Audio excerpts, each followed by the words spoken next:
In this WrestleTalk news, Sasha Banks appearing at WrestleKingdom and courting interest from AEW, William Regal WWE start date revealed, and so much more. So subscribe and enable notifications to always on for daily wrestling news videos. Support WrestleTalk!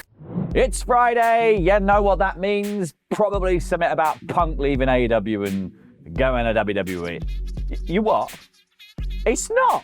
We've broken the curse! Holy sh! Although we are talking about basically the reverse. Somebody has walked out of WWE and is now potentially turning up in AEW, plus a bunch of other places. And the person in question is Sasha Banks, who walked out of Raw on May 16th alongside Naomi and hasn't been seen in a wrestling ring since. Some have speculated at this point that she might not even ever return to the world of wrestling, what with her acting career and modeling side hustles taking off. Because there was that suggestion that Banks' management had said that she would not be taking any wrestling-related bookings for the rest of 2022, instead focusing on these other aspects of her career, and as they might have gone well, maybe she wouldn't need to do wrestling. Now, some months ago, it was reported that it was a matter of when, not if, Banks and Naomi would return to WWE following the whole regime change thing, but there were also reports of hang-ups in negotiations between the parties. Now, afterwards, Banks filed to trademark the names Mercedes Moné, Moné Talks, Bank Moné, and Statement Maker alongside her real name for use in pro wrestling, seemingly suggesting she was looking outside WWE for work. And yesterday, crazily, we got that confirmed as PW Insider dropped a report saying Banks would be appearing at NJPW's WrestleKingdom 17 on January the 4th in the Tokyo Dome,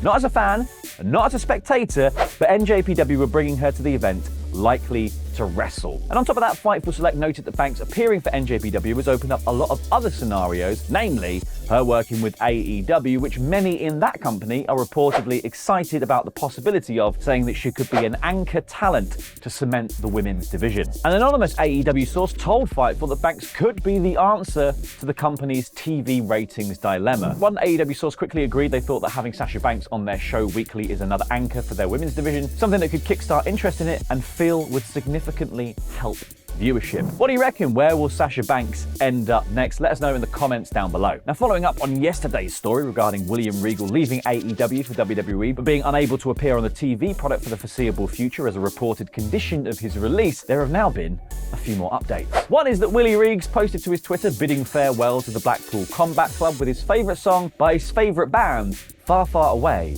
by Slade. Then in an update, PW Insider are now reporting that Regal will be starting his behind-the-scenes position at WWE in the first week of 2023. Now, the real man's man already had a trip back to the UK planned for the end of the year, which is why his last Dynamite appearance this week was pre-taped ahead of time. It was also noted that Regal will be ending his Gentleman Villain podcast ahead of his WWE return, lest the secrets of the business just leak out there.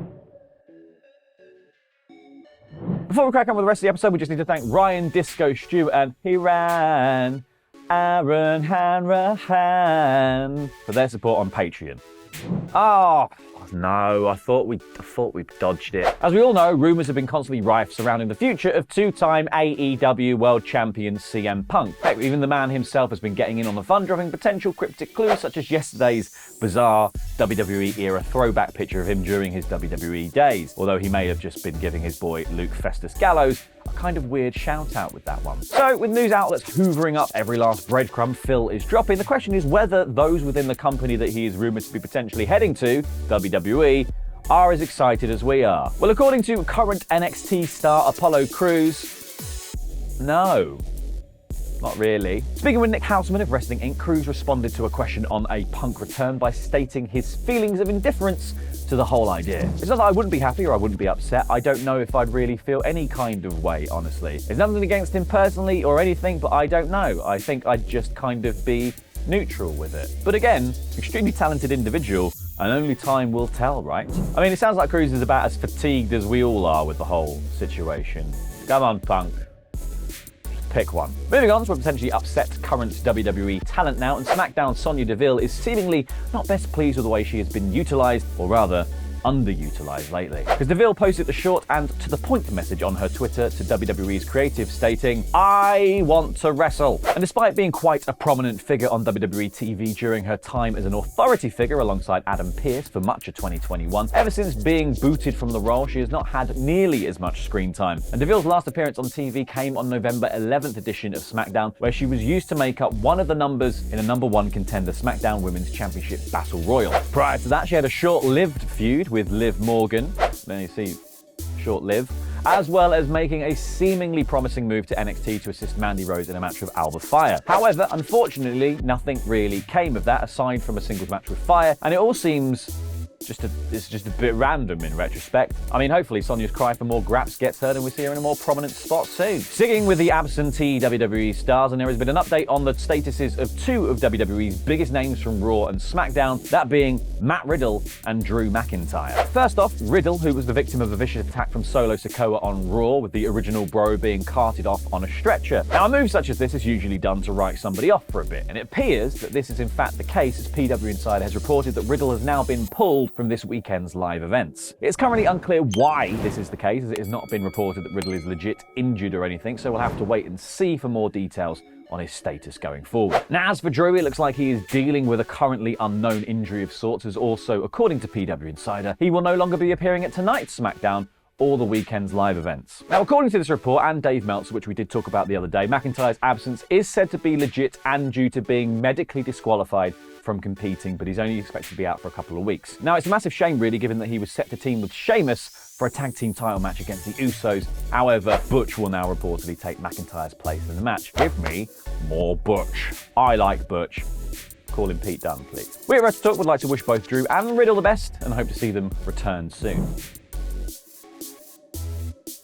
Another recently injured star is, of course, the man Becky Lynch, who made her long-awaited return at Survivor Series War Games following a 4-month absence with a separated shoulder. Well, it turns out despite returning and competing at War Games, as well as this week's Raw, Lynch has realised that she isn't quite 100% just yet. Speaking with Alternative Sports' Matthew Connell, Lynch spoke on the War Games match and how her injured shoulder is feeling. She said, "Truth be told, my shoulder still isn't feeling right. So to say I was nervous is probably a bit of an understatement. But once you get out there, once you get in front of the crowd and you feel that energy, then you forget everything else. There's not another feeling like it. Adrenaline, it's a hell of a drug." We just hope that Lynch is back feeling in tip-top shape soon, because it's quite scary to continue to wrestle when you don't feel 100%. I mean, just take it a bit easier, Bex, because like you jumped off some cages a few weeks ago as well. You could do less. You could do less. That's what I'm saying. Now, if you've been keeping an eye on the recent goings-on in NXT lately, you would notice a lot more main roster crossovers as of late, something that is clearly a key part of Trips' strategy for the third brand. However,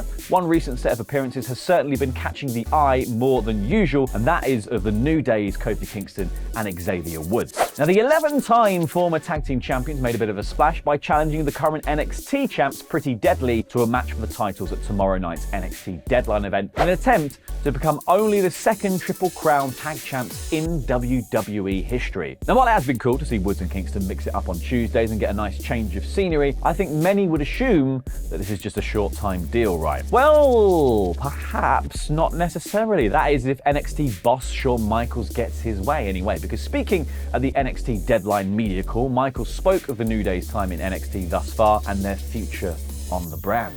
And it makes for interesting listening. He said, "We never go into it asking for long term. We kind of take everybody's temperature when they come here and hope that it does. They really had a great time and we are going to try and do everything we can to keep them here as long as we can." I asked them if we could broach those conversations and they were certainly open to it. I'm really hoping it's certainly more than a one-time thing. It just becomes a question of how long. Right, we're finishing up with some Impact news for a change, and current top guy in the company, Impact World Champion Josh Alexander, has provided an interesting tidbit of information in a new interview with Chris Van Vliet. Despite having been at Impact for a while now, Alexander revealed that there was in fact a brief period in February this year that he was a free agent, theoretically opening the door for discussions with companies outside of Impact. And according to Alexander, one of the options on the table was in fact Tony Khan's AEW. Speaking of the interest, Alexander blamed concerns of his booking in AEW as the main reason for the snub. He said, "It was definitely on the table and it was definitely a thought, but I wouldn't say it was too close. For me, as a pro wrestler, my fulfillment of what I do is to go out there and wrestle and show what I can do. I think my benefit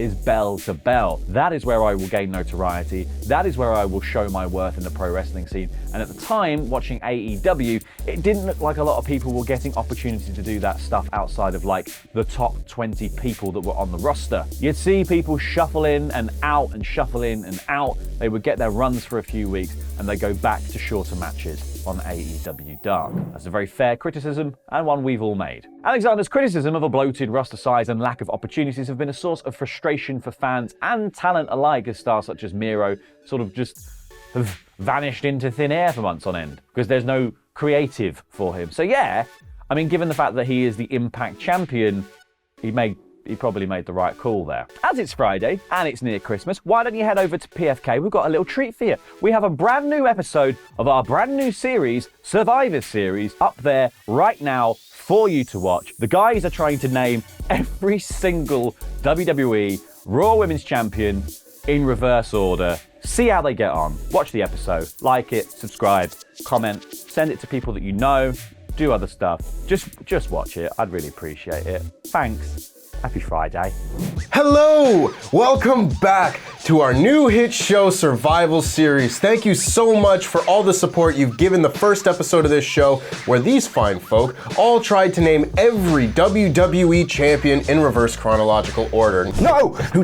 Back in straight. No, it's not. Get the out of my studio. No! That's a bitch. No! That's so annoying!